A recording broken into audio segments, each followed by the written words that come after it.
जय हिंद फ्रेंड्स, आप सभी का स्वागत है आपके अपने YouTube channel Pramod sir Varanasi में। फ्रेंड्स, आशा करता हूँ आप लोग की तैयारी बेहतरीन ढंग से चल रही होगी और आप लोग लगातार रिवीजन भी कर रहे होंगे, अपनी तैयारी के लिए डेडिकेट होंगे।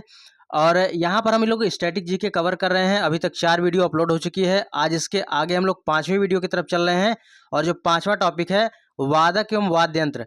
फ्रेंड्स, इस वीडियो की खासियत क्या है? सबसे पहले हम थ्योरी सेक्शन को कंप्लीट करेंगे और थियरी सेक्शन के बाद लास्ट में हमने PYQ क्वेश्चन रखा है, यानी एग्जाम में आज तक जहां से प्रश्न पूछे गए हैं, जितने प्रश्न पूछे गए हैं सभी को इंक्लूड किया गया है। तो वीडियो के एंड तक आप लोग जरूर बने रहिएगा।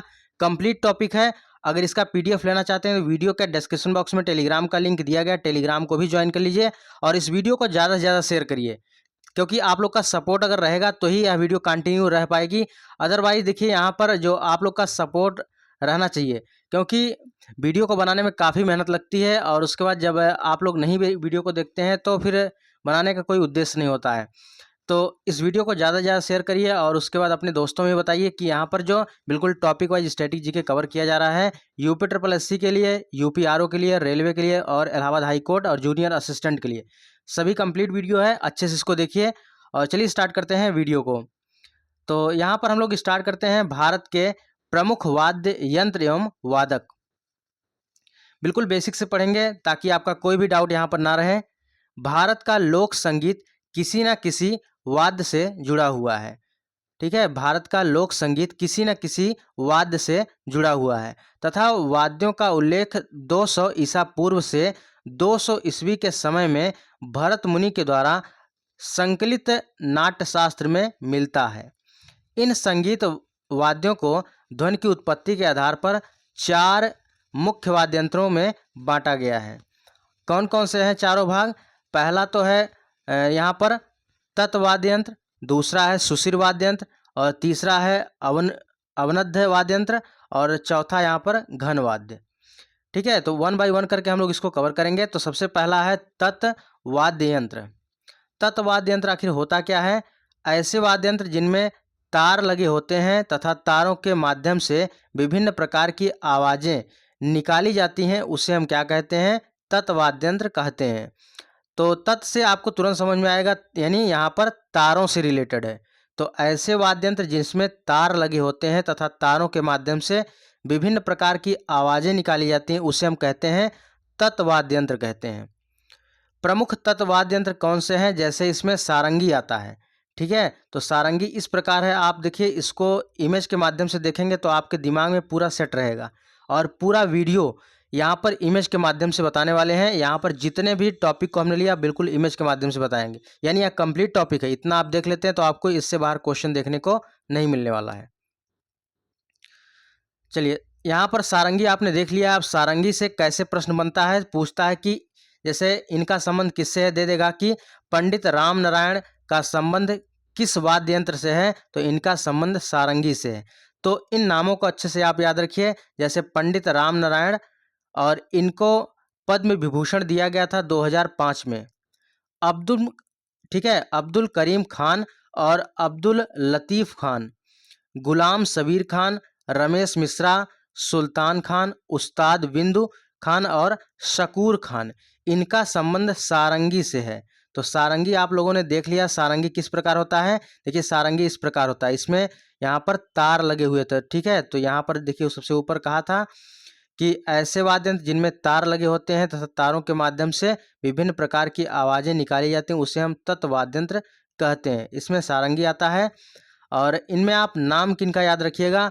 अब्दुल लतीफ़ खान का नाम अच्छे से याद रखिए, अब्दुल करीम खान का नाम अच्छे से याद रखिए और पंडित राम नारायण को भी इनका नाम अच्छे से याद रखिए, क्योंकि पद्म विभूषण 2005 में इन्हें दिया गया था। तो 3 नाम आपको अच्छे से याद रखना है, पंडित राम नारायण, अब्दुल करीम खान और अब्दुल लतीफ़ खान। चलिए, आशा करता हूँ आपको याद हो गया होगा। चलते हैं अगले क्वेश्चन की तरफ। अगला है सितार। अब देखिए सितार, यहाँ पर आप देख सकते हैं सितार किस प्रकार है। अब सितार से रिलेटेड कौन कौन से लोग हैं इसको एक बार देख लीजिए। सितार के प्रमुख वादक तो पंडित रविशंकर, जिनको भारत रत्न दिया गया 1999 में, पद्म विभूषण दिया गया 1981 में, उमाशंकर मिश्रा, शाहिद परवेज, निखिल बनर्जी, विलायत खान, सुजात हुसैन खान और बुधादित्य मुखर्जी, अब्दुल हालिम जफ़र खां, मुस्ताद अली खां, अरविंद पारीक, अन्नपूर्णा देवी, बंदे हसन, अनुष्का शंकर और यहाँ पर शंकर भट्टाचार्य हैं। तो आपको इनमें से किन किन नामों को अच्छे से याद रखना है, देखिए एक बार आपको बता दे रहे हैं। पंडित रविशंकर, इनको आपको याद रखना है। निखिल बनर्जी, इनको याद रखना है। विलायत खान और अब्दुल हालिम जफर खां और अन्नपूर्णा देवी। ये आपको 4 नाम अच्छे से दिमाग में होने चाहिए।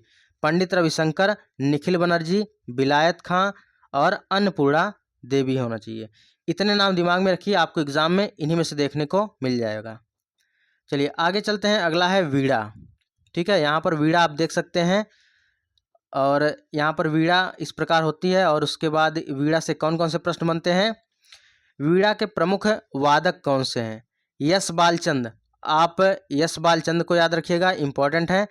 बदरुद्दीन डागर, कृष्ण भागवतार, असद अली खान और विश्व मोहन भट्ट, जिया मोइनुद्दीन डागर और अयागरी श्याम सुंदर। ये इतने नाम दिए गए हैं, लेकिन आपको केवल एक नाम अच्छे से याद रखना है, यश बालचंद।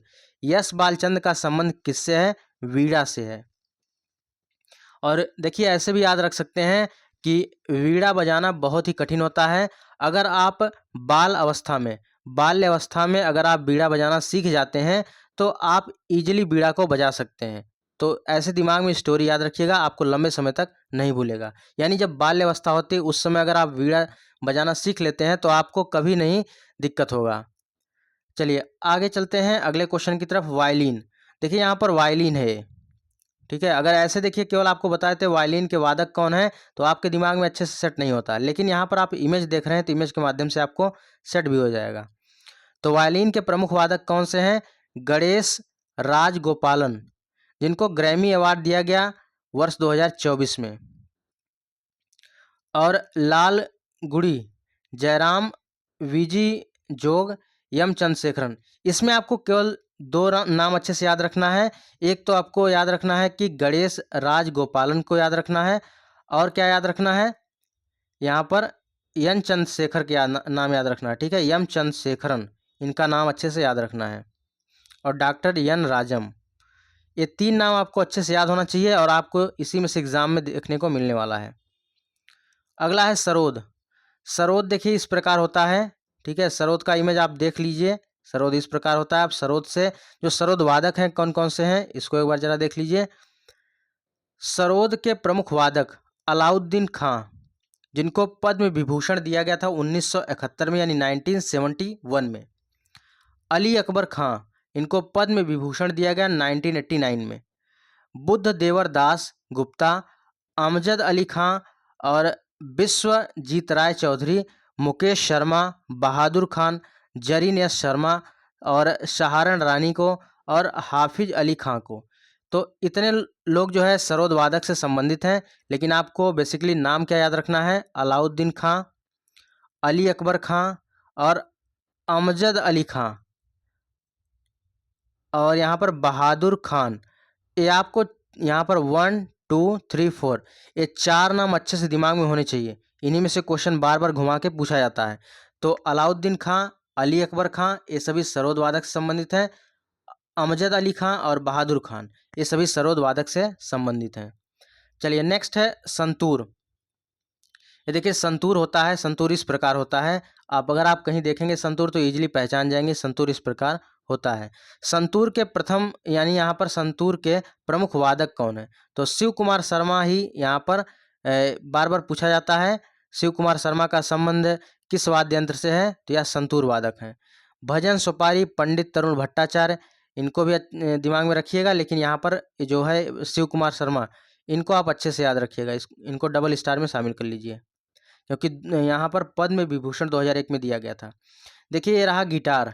ठीक है, गिटार तो जनरली आप लोग बहुत देखे होंगे और मोस्टली सॉन्ग में गिटार यूज किया जाता है। तो गिटार के प्रमुख वादक कौन कौन से हैं, तो ब्रजभूषण काबरा और बैजू धर्मजन। ब्रजभूषण काबरा और बैजू धर्मजन एक गिटार के प्रमुख वादक हैं। चलिए सुशिर, सुशिर वाद्य यंत्र, इनमें क्या क्या आता है। सुशिर वाद्य यंत्र किसको कहते हैं, तो वे वाद्य यंत्र जिन्हें फूंक मारकर या हवा के द्वारा बजाया जाता है उन्हें सुशिर वाद्य यंत्र कहा जाता है। अब सुशिर वाद्य यंत्र कहीं भी आएगा एग्जाम में, आप इजीली पहचान जाएंगे। सुशिर का मतलब क्या होता है? यह ऐसा यंत्र होता है जिन्हें फूंक मारकर या हवा के द्वारा बजाया जाता है, उन्हें हम क्या कहते हैं? सुशिर वाद्य यंत्र कहते हैं। और इसमें शहनाई आती है। शहनाई में देखिए यहाँ पर कौन कौन संबंधित है शहनाई वादक से? बिस्मिल्लाह खां बहुत प्रसिद्ध है और बार बार कम से कम 50 बार एग्जाम में पूछा जा चुका है यह क्वेश्चन। बिस्मिल्लाह खां का संबंध किस वाद्य यंत्र से है? शहनाई से है। तो भारत रत्न 2001 में दिया गया, पद्म विभूषण 1980 में दिया गया। और यहाँ पर अली अहमद हुसैन खां, दयाशंकर जगन्नाथ और बागेश्वरी कमर, कृष्णाराम चौधरी, सबरी खां, सुल्तान खां, ये सभी शहनाई वादक हैं। और इनमें आपको अच्छे से क्या याद रखना है? बिस्मिल्लाह खां का नाम याद रखना है। इनका संबंध शहनाई वादक से या रिलेट करते हैं। अगला क्वेश्चन है बांसुरी। ये देखिए बांसुरी होता है और मेला में जब आप लोग पहले जाते होंगे तो बांसुरी बहुत खरीदे होंगे। तो बांसुरी के प्रमुख वादक कौन है? हरिप्रसाद चौरसिया। हरिप्रसाद चौरसिया हैं। तो इनका नाम अच्छे से याद रखिएगा, इन्हीं का बार बार पूछा जाता है। और कुंजमणि राजेंद्र कुलकर्णी और राकेश चौरसिया, पन्नालाल घोष और राजेंद्र प्रसन्ना एम रमानी। तो हरिप्रसाद चौरसिया और पन्नालाल घोष, ये दोनों नाम अच्छे से याद होने चाहिए। ये बांसुरी वादक हैं। चलिए नेक्स्ट है हारमोनियम। हारमोनियम यहाँ पर देख लीजिए, हारमोनियम इस प्रकार है। और हारमोनियम के प्रमुख वादक कौन है? पुरुषोत्तम, ठीक है, पुरुषोत्तम वालावलकर और अप्पा जलगांवकर, ज्ञान प्रकाश घोष, इनका संबंध हारमोनियम से है। तो इसमें आप ज्ञान प्रकाश घोष का नाम अच्छे से याद रखिएगा। ज्ञान प्रकाश घोष का संबंध किससे है? हारमोनियम के प्रमुख वादक हैं। चलिए यहाँ पर अवनद्ध वाद्य यंत्र में क्या होता है? ऐसे वाद्य यंत्र जिनका निर्माण लकड़ी या धातु के गोलाकार या अर्धगोलाकार घेरे पर पशुओं की खाल मढ़कर किया जाता है और जिनमें हाथ या लकड़ी से चोट मारने पर ध्वनि होती है, उसे हम क्या कहते हैं? यहाँ पर अवनद्ध वाद्य यंत्र कहते हैं। इनमें सबसे प्रमुख एग्जाम्पल क्या है? तबला। जो तबला वादक होते हैं, देखिए यहाँ पर तबला है और पूछा जाता है कि यहाँ इनका संबंध किससे है। जैसे तबला वादक कौन कौन से लोग हैं? तो तबला वादक के कौन कौन के से लोग हैं, इनको अच्छे से याद रखिए। देखिए जाकिर हुसैन, जाकिर हुसैन ये प्रमुख तबला वादक हैं, ठीक है। देखिए ये थोड़ा सा गलत दिखा गया है, तबला वादक हैं जाकिर हुसैन। किशन महाराज, पंडित जसराज, गुदई महाराज, सुखविंदर सिंह, साबिर खान, पंडित ज्ञान प्रकाश घोष, अल्लाह रखा खां, निखिल ज्योति घोष, उस्ताद अहमद शाह यहाँ पर, और लतीफ़ खान, अहमद जन थिरकवा, ये सभी तबला वादक हैं। देखिए मृदंग, मृदंग क्या होता है? यह मृदंग हो गया और इसमें प्रमुख वादक कौन कौन से हैं? तो शिव रमन, ठीक है, शिव रमन का नाम अच्छे से याद रखिएगा। टी गोपाल कृष्णन और के वी प्रसाद और यहाँ पर एस वी राजा राव और रंजना स्वामीनाथ, इनका संबंध मृदंग से है। पखावज, देखिए यहाँ पर बहुत ज़्यादा अंतर नहीं है, यहाँ पर देख रहे हैं बहुत ज़्यादा अंतर नहीं है, लंबा है थोड़ा सा, और यहाँ पर आगे के हिस्से में थोड़ा सा ये पतला है, ये यहाँ पर ये मोटा है। तो पखावज में इतना ये रिलेशन होता है। तो पखावज के प्रमुख वादक कौन कौन से हो गए? तोताराम शर्मा, गोपाल दास, रामशंकर पागलदास, पंडित अयोध्या प्रसाद, ठाकुर लक्ष्मण सिंह, छत्रपति सिंह, रहमान खां। चलिए नेक्स्ट है घन वाद्य यंत्र। तो युद्ध हाथ से निर्मित ऐसे वाद्य यंत्र जो टकराने से या चोट मारने पर ध्वनि उत्पन्न करते हैं, उन्हें घन वाद्य यंत्र कहा जाता है। और इनके प्रमुख एग्जाम्पल क्या है? मंजीरा, मंजीरा को बजाया जाता है। देखिए यहाँ पर जब एक दूसरे से यहाँ पर बजाएंगे तो यहाँ पर अच्छे से वॉइस निकलती है। तो वही कह रहा है कि यहाँ पर धातु से निर्मित ऐसे वाद्य यंत्र जो टकराने से या चोट मारने से ध्वनि उत्पन्न होती है, उसे यहाँ पर क्या कहते हैं? घन वाद्य यंत्र कहते हैं। यहाँ पर इसका बेस्ट एग्जाम्पल है मंजीरा। मंजीरा पीतल, तांबे या कांसे की मिश्रित धातु से बना होता है। यह कटोरी नुमा आकार का वाद्य यंत्र होता है जिसके किनारे फैले हुए होते हैं। तो यहाँ पर देखिए किनारा फैला हुआ है। चलिए नेक्स्ट है झालर। ये देखिए झालर होता है पीतल या कांसे से बनी हुई धातु की प्लेटें जो आरती के समय मंदिरों में बजाई जाती हैं उसे हम क्या कहते हैं? झालर कहते हैं। और यहाँ पर जब क्लास 7, 8, क्लास 1, 2, 3 जो पहले क्लास होते थे उसमें जो है बेल इसी प्रकार लगती थी। और यहाँ देखिए क्या है? झालर है। नेक्स्ट है लेजिम। देखिए यहाँ लेजिम है और लेजिम कैसे किया जाता है, यहाँ पर इसका क्या मेन उद्देश्य है? तो लेजिम बांस व जंजीर से मिलाकर बनाया गया धनुषाकार वाद्य है। इसमें पीतल की छोटी छोटी पत्तियां लगी होती हैं जिसे हिलाने पर झंझनाहट की ध्वनि सुनाई पड़ती है, ध्वनि निकलती है। तो इसे क्या कहते हैं? लेजिम कहते हैं। तो क्वेश्चन दो तरीके से पूछा जा सकता है। पूछेगा कि उस वाद्य यंत्र का नाम बताइए जो जंजीर से मिलाकर बनाया गया होता है, धनुषाकार होता है, इसमें पीतल की छोटी छोटी पत्तियां लगी होती हैं जिसे हिलाने पर झंझनाहट की ध्वनि निकलती है, उसे क्या कहते हैं? लेजिम कहते हैं। ठीक है, लेजिम बांस व जंजीर से मिलाकर बनाया गया धनुषाकार। चलिए अब यहाँ पर हम लोग जितना थियरी सेक्शन पढ़े हैं और इसका हम लोग क्विक रिवीजन करते हैं PYQ क्वेश्चन के माध्यम से हम लोग का कितना क्वेश्चन यहाँ पर सॉल्व हो रहा है। तो फ्रेंड्स एक बार वीडियो को लाइक कर दें और अपना एक प्यारा सा कमेंट जरूर कर दें, क्योंकि आपका एक लाइक और एक हमें कमेंट नेक्स्ट वीडियो के लिए मोटिवेट करता है। चलिए सबसे पहला क्वेश्चन है, सबसे प्राचीन वाद्य यंत्र कौन सा है? तो सबसे प्राचीन वाद्य यंत्र की बात कर रहा है तो करेक्ट आंसर होगा ऑप्शन नंबर डी, वीणा। क्यों वीणा होगा? हमने बताया था कि वीणा सीखना बहुत कठिन होता है। अगर आप बाल्यावस्था में वीणा को सीख लेंगे तो आपके लिए बेहतर होगा। यानी बहुत पुराना है, सबसे प्राचीन वाद्य यंत्र है। तो सबसे प्राचीन वाद्य यंत्र क्या हो गया? वीणा हो गया। नेक्स्ट है, कौन सा अन्य समूह से मेल नहीं खाता है? देखिए वायलिन, सरोद, गिटार, ये सभी इसमें तार होते हैं लेकिन हारमोनियम में यहाँ पर नहीं होता है। तो ऑप्शन नंबर डी करेक्ट हो जाएगा। नेक्स्ट वन है, निम्नलिखित में से कौन सा वाद्य यंत्र बिना तार का होता है? तो भैया गिटार में भी तार होता है, सितार में भी तार होता है, वायलिन में भी तार होता है, लेकिन ट्रम्पेट में तार नहीं होता है। ठीक है, इसके वजह से correct answer option number D होगा, सी होगा। अगला क्वेश्चन है, कौन सा सुशिर वाद्य यंत्र है? अभी देखिए ऊपर हमने बताया सुशिर वाद्य यंत्र। सुशिर का मतलब जो हवा फूंक कर कोई चीज़ बजाई जाती है उसे हम क्या बोलते हैं? सुशिर बोलते हैं। इसका सबसे बेस्ट एग्जाम्पल है बांसुरी। ऑप्शन नंबर बी करेक्ट हो जाएगा। कौन सा सुशिर वाद्य यंत्र है? बांसुरी है। चलिए नेक्स्ट है, कौन तंत्री वाद्य यंत्र है? नेक्स्ट क्वेश्चन है, कौन सा तंत्री वाद्य यंत्र है? तो संतूर तंत्री वाद्य यंत्र है। ऑप्शन नंबर डी करेक्ट हो जाएगा।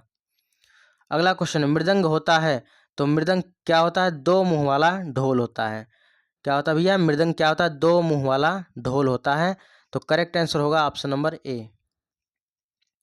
अगला क्वेश्चन, संगीत यंत्र सितार का आविष्कार किसने किया था? तो सितार का आविष्कार अमीर खुसरो के द्वारा किया गया था। ऑप्शन नंबर ए करेक्ट हो जाएगा, अमीर खुसरो। नेक्स्ट है, मुगल शासक वीणा वादन के लिए प्रसिद्ध था। कौन सा मुगल शासक वीणा वादन के लिए प्रसिद्ध था, बहुत वीणा बजाता था? औरंगजेब। अगला क्वेश्चन है, मुगल सम्राट अकबर द्वारा अकबर किस वाद्य यंत्र को बहुत ही कुशलता से बजाता था? तो नक्कारा। तो सम्राट अकबर किस वाद्य यंत्र को बहुत ज़्यादा बजाता था? यह नक्कारा को।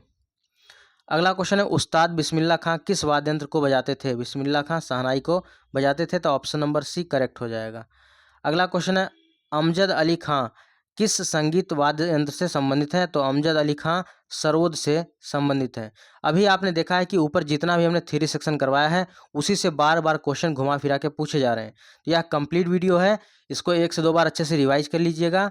और फ्रेंड्स एक जरूरी सूचना है, कंप्यूटर ई बुक के रेफरेंस में आपके लिए देखिए कंप्यूटर की ई बुक और उत्तर प्रदेश जीके की ई बुक बिल्कुल ओरिएंटेड कंटेंट के साथ तैयार किया गया है। और यहाँ पर आप सिलेबस देख सकते हैं, बिल्कुल टू द पॉइंट। जिस प्रकार UP SSC सिलेबस मेंशन किया है उसी प्रकार यहाँ पर हमने अच्छे से डिजाइन किया है। आपका कोई भी टॉपिक नहीं छूटने वाला है, हर एक टॉपिक के बाद PYQ क्वेश्चन मिलने वाला है। तो यह आपके लिए ज़बरदस्त होगा। तो आज ही इस बुक को परचेज करिए और अपनी तैयारी को और बेहतरीन करिए और अपनी एक सीट सुनिश्चित करिए। तो इस बुक को लेने का प्रोसेस क्या है कि अगर आप कंप्यूटर लेना चाहते हैं तो 100 रुपये आपको पेमेंट करना होगा इसी नंबर पर, या फ़ोनपे नंबर है और व्हाट्सएप नंबर भी है। और जैसे पेमेंट करेंगे उसके बाद स्क्रीनशॉट आपको इसी नंबर पर सेंड करना है। नेक्स्ट है, देखिए यहाँ पर यूपी जीके, उसी प्रकार यूपी जीके के लिए 125 रुपये है। 125 रुपये क्यों है? क्योंकि यहाँ पर यूपी जीके आपको 234 पेज का मिल रहा है, साथ ही साथ 6 महीने का करंट अफेयर मिल रहा है जो कि 44 पेज में कवर किया गया। तो बिल्कुल हैंड रिटन हमने तैयार किया है। ज़बरदस्त कंटेंट के साथ। तो जो स्क्रीन पर नंबर दिया रहा है 9793661506, इस पर आपको टोटल 225 रुपये पेमेंट करने हैं। 225 रुपये पेमेंट करेंगे, आपको 3 ई बुक प्रोवाइड की जाएगी और आप इसको लेकर अच्छे से पढ़ जाइए, आपका सिलेक्शन 100% सुनिश्चित है। तो फ्रेंड्स, ये रही आज की वीडियो। बाकी अगर चैनल पर आप लोग पहली बार आए, चैनल को जरूर सब्सक्राइब कर लीजिएगा, साथ ही साथ बेल आइकन को भी प्रेस कर लीजिएगा, और ताकि जब भी कोई वीडियो अपलोड करें सबसे पहले इसका नोटिफिकेशन आपको मिल जाए। तो मिलते हैं एक नए वीडियो के साथ, तब तक के लिए जय हिंद, वंदे मातरम।